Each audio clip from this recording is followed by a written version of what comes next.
Hey there! In this last lesson, I'm going to briefly sum up what we've done so far. And after that, we'll be adding materials to our project. And get the final project, okay? Well, here, as you can see, I've added other elements. And we have the scene one, which is the one we made in the previous lessons. Have a look at the following scenes. The pendulum shape, as you can observe, can be different, and it's okay, you can do that. It's the same process, you just need to adapt these new shapes. Let's have a look at scene number 2. It's similar. The only difference is that it's based on a sphere. Well, I made the disc first, and then the sphere, and then the thread. Its width can also vary depending on the number of polygons. Remember, the more polygons, the bigger the thread will be. I'll place the sphere here. Let me deactivate the cloner first. First deactivate the cloner first. The next step, we'll be creating a sort of mold. This one, has a sphere, and this part, which is extruded, and it's what the thread will be. Then, as you know, we need to include this element inside the cloner and select the plane ZY.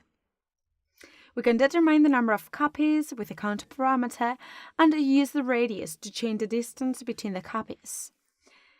After that, right-click and select current state to object, and delete the element, keeping only the molds, which are here.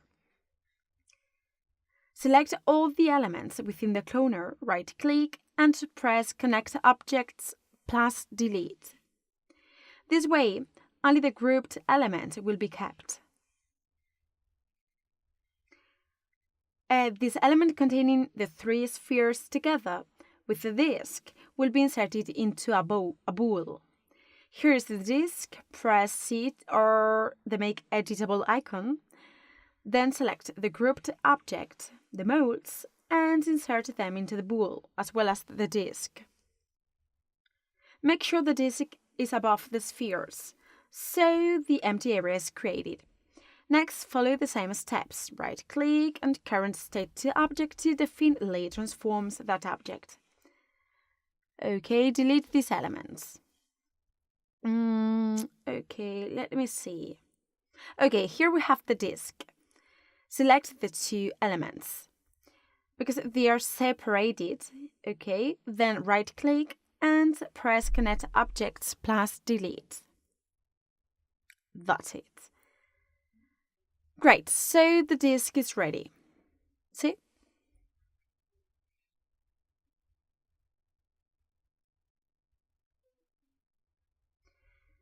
We're also ready to start working with espresso tags. In this case, in scene number 3, I've selected another pendulum shape, which is a square, but the process is the same. Let's start creating espresso tags. The first thing I'm going to do is delete the one I created before. So the elements of this scene are the disc and the pendulum. Click on this one, right-click, Cinema 4D tags, and select the espresso tag. Drag the cylinder, which is the pendulum, to the espresso panel. Then click Coordinates, Global Rotation, and select the rotation that we want in this case. So we need to check which one is the best. So rotate this. So this would rotate this way, so we need to work with the axis B. Guys, don't forget that we need to move the axis upwards so it rotates on its point. Disable axis modification and rotate. So guys, as we said, select axis B, click Coordinates, Rotation, Rotation B. Remember, now right-click and add nodes. Espresso, general time, and again, Espresso, calculate range mapper. Then link the nodes. Okay, if we start the animation, the pendulum rotates endlessly. Okay, click on Range Mapper to tweak the parameters. Then, within the Output Range pop-up menu, select Degree, check the module box, and insert the values below. Here -60 and in output upper 60. Again, you can use different combinations. In this case, you need to play around to check how it works. The next step is the spline. Press Ctrl and insert here a point. Another point here with Ctrl at the top and another one on the right. As we did previously, we can modify the curve with the handles. Okay, move it here, this one here. Make sure to adjust them properly. Okay. Now hit play to see the animation. Now we see that each pendulum moves at a different speed, so we need to adjust it. How? Well, go to Input Upper and set it to 3.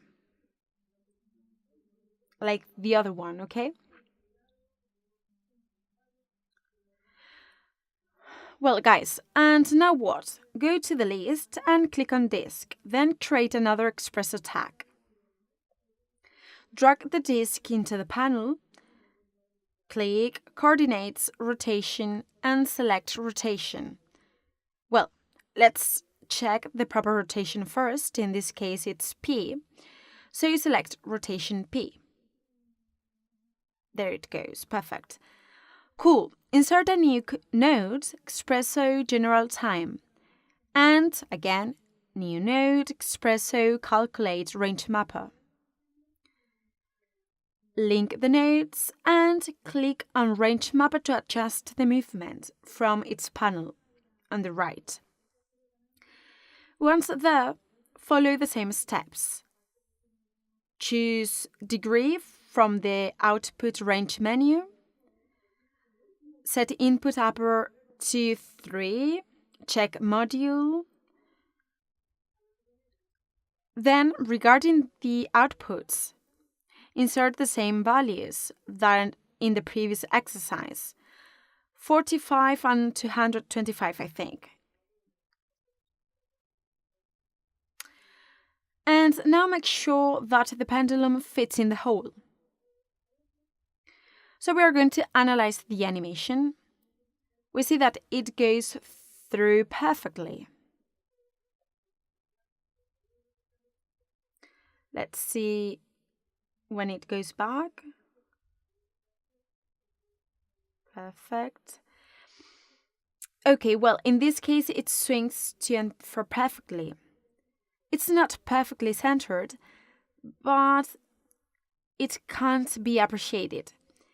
Anyway, if we want to modify it, select the pendulum and modify the spline. Okay, so select the pendulum. That's it. Then click on Range Mapper and modify the spline if you want to. There it goes. Perfect.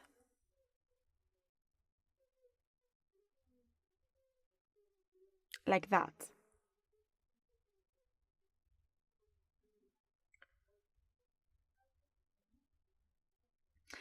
Guys, the elements are correctly synchronized and don't collide.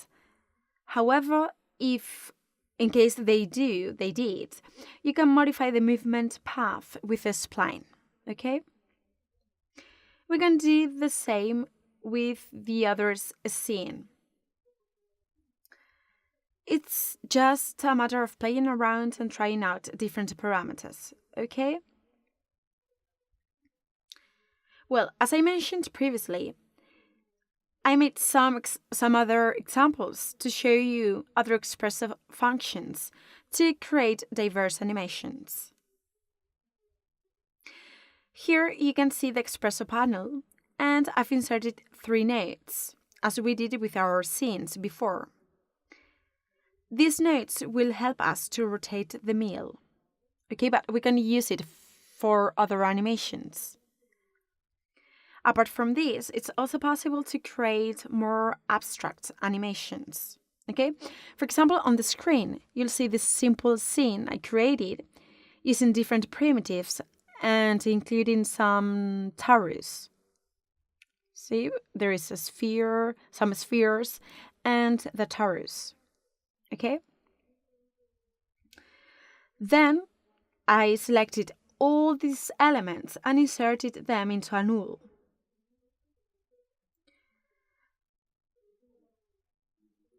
Okay, after that, I added the Espresso tag to the null in order to add the elements to the Espresso panel and link the nodes to create the animation. You'll see that here there are more nodes, but I just followed the same steps that with the pendulum, but I used different parameters such as rotations or scales. With this, we can get cool animations like this one and use different materials and textures. Like, we can make it transparent and so on. So I created this animation using the same parameters that the pendulum and also new ones. And I also tweaked the range mapper properties panel elements. There are other animations as well, like this one, which imitates pistons movement. Let's say you're asked to animate a motor, right? So you need to represent the pistons. You would need to use the same parameters and work with the Y position. Why? As you can see, the first and third pistons have the same movement. So, copy the range mapper node of the second piston and drag it to the last element so that the last piston's movement can be synchronized with the second one. Well, let me delete this node and drag into here cylinder 3. In coordinates, select position Y. Very important. Have a look at the bottom left corner. Position Y determines the up and down movement. And it's the one we are going to use in this case. Okay, so this animation is ready. We can modify other parameters if we want to. Another important function of Espresso, and quite useful, is this one you can see on the screen. We see that an object follows a previously animated object. In this case, the first element I created was a cube, and the cone follows its movement. Getting this effect would be quite complex, but Espresso is easy the task. Let me explain you how. First, I'm going to deactivate the Espresso tag for a moment and the cube to insert a new one. So insert the cube or any other element and activate the keyframe. Now bring the time indicator to the beginning to the keyframe 0. That's it. Cool. Now move the time indicator to 15. Okay, move the cube, and it's automatically created because the keyframe option is activated. Just move the object to create the path, and move the time indicator at the same time to create the animation. Let's finish the path here, for example. So, The cube moves now following the animation we created, and now we want this cone to follow that movement. How are we going to do that? So create a null object and insert both elements into this null. Now add a expressor tag to the null. Open up the expressor panel and insert the elements there. Here the main element is the cube, so we need to connect the red part of the cube with the blue part of the cone. Being clear about which element is the main one is decisive. Again, connect red to blue. Click on the red square or box, go to Coordinates, Position, and click on Position X. Why X? Well, basically because we are in axis X. Then click on the blue box, Coordinates, Position, and Position X. Link the nodes, and the objects are automatically linked as well. See? The cone follows the cube.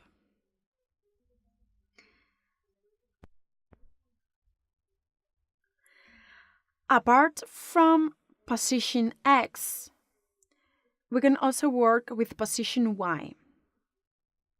Okay, so select Y and do the same with both nodes.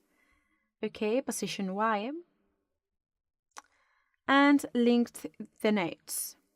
By doing this, the cone is in the same position as the cube. It only remains to add a range mapper node to improve the animation. Make the cube smaller and you'll see the cone is right there. Cool. So inserted the range mapper node and linked the 3 nodes in the position Y. What now? Well, as we did with the pendulum, tweak the parameters to modify the animation and make the cone move along the Y position.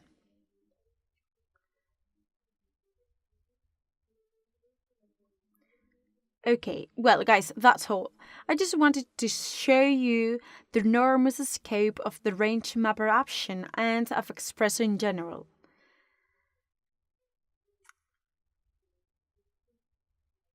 Next, I'll open up the project in KeyShot and improve the appearance of the animation and get the final result. So here we are back in KeyShot and we added the different materials. Remember that we can use numerous predetermined options from the material panel on the left. We used metal-like materials previously. I used yellow for the background and, well, this yellow, okay, and then the blue tone for the plane. Let me activate the render. Perfect. Okay, so I selected the Techno 74 material and the solar eclipse. Regarding the disc, I selected this one. Do the same for the pendulum and use any material you like. You can try with this red. Obviously, it's up to you. Play around until you get the one you like the most. I think, well, I really like this one, so I'm going to keep this. Remember that in the panel on the right, we can insert different cameras to move around the scene and work in different perspectives. Don't forget to click on the locker to center it. Well, for the moment, unlock it, since we need to move the camera. But when you're ready, lock the camera again. So, let's say we're ready, lock it, and we'll lock the camera. Okay, and it won't move. Go to the environment panel on the left to play around with the lighting effects. I want to be paying too much attention to it in this course. Anyway, you can choose the environment. Here on the right, we can rotate the environment or change other parameters like the brightness. Last, go to the Render menu and click on Render. So, we can get the image and select its characteristics and get the animation as well. Okay? Here we can establish the duration of the animation, for example, from 1 to 90 in this case. So select the format and name it.